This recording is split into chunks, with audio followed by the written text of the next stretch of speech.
اعوذ باللہ من الشیطان الرجیم بسم اللہ الرحمن الرحیم۔ Class 8 subject Urdu.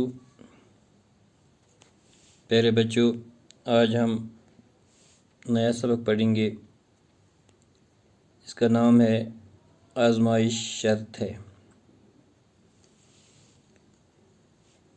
ایک بوڑھے آدمی نے مرتے وقت اپنے اکلوتے بیٹے کو نصیحت کی کہ بیٹا، آزمائے بغیر کسی کو اپنا دوست نہ بنانا، اور کسی نہ کسی مرحلے پر اپنے عزیزوں اور رشتہ داروں کو بھی کسی آزمائش کے وقت ضرور پرکھنے کی کوشش کرنا، تاکہ آئندہ کے لیے تمہیں تجربہ حاصل ہو۔ کچھ دنوں بعد بوڑھا مر گیا اور بیٹے نے باپ کی باتوں کو آزمانے کے لیے اپنی بیوی اور اپنے قریبی دوست کی آزمائش کا تہیہ کر لیا۔ تہیہ معنی مصمم ارادہ، تہیہ معنی مصمم ارادہ، پختہ ارادہ کرنا۔ اس کا دوست بہت ہی چالاک تھا اور مقامی حاکموں کے لیے مخبری یعنی جاسوسی کا کام کرتا تھا۔ وہ اس نوجوان کے گھر بھی آیا جایا کرتا تھا اور اس کی بیوی کو بھابھی کہہ کر پکارتا تھا۔ ایک روز نوجوان کسی کام سے شہر چلا گیا اور واپسی پر کسائی کی دکان سے سری پائے خرید کر لایا۔ سری پائے جسے ہم کشمیری میں کہتے ہیں سری کہتے ہیں سر کو، اور پائے کہتے ہیں یتھ ونان کٲشِر پٲٹھۍ ونان چھِ أسۍ پائے گو پاچ، سری گو کلہیر تہٕ بیٚیہِ پاچ۔ اس نے کسائی واپسی پر کسائی کی دکان سے سری پائے یعنی پاچ اور جو وہ اس کو کشمیری میں کلہیر کہتے ہیں خرید کر لایا۔ اس نے سوچا کہ اپنے مرحوم باپ کی نصیحتوں کو پرکھنے کے لیے یہ ایک اچھا طریقہ ہے۔ مرحوم جو مرا ہوا ہو۔ چنانچہ ایک تھیلے میں سری پائے لے کر جب وہ گاؤں واپس پہنچا تو خاصی رات ڈھل چکی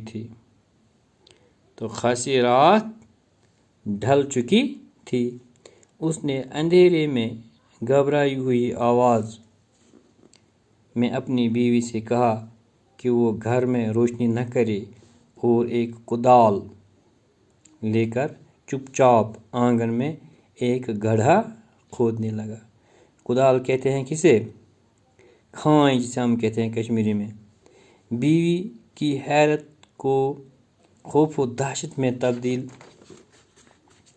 کرتے ہوئے اس نے کہا کہ میں نے اپنے ایک پرانے دشمن کو قتل کر دیا اور اس کی کھوپڑی کو انتقاماً اپنے آنگن میں دفن کرنا چاہتا ہوں۔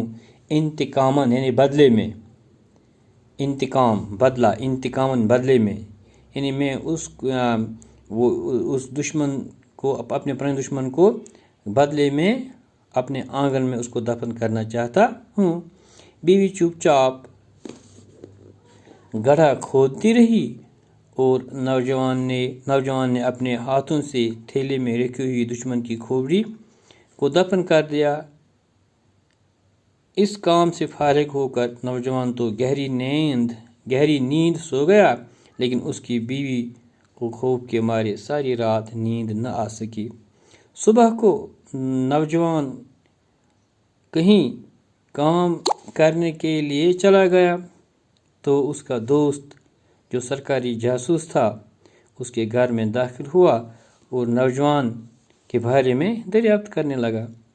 اس نے دیکھا کہ نوجوان کی بیوی کے چہرے پر ہوائیاں اڑ رہی تھیں۔ ہوائیاں یعنی بہت پریشان، یعنی وہ بہت پریشان تھی اور اس کی آنکھیں سرخ ہو رہی ہیں۔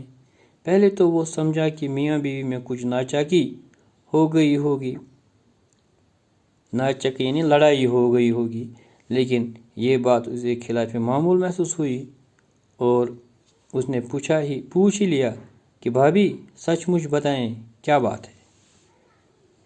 چلو بیٹا یہاں تک ہم نے پڑھا، یہاں سے آگے ہم کل پڑھیں گے انشاءاللہ۔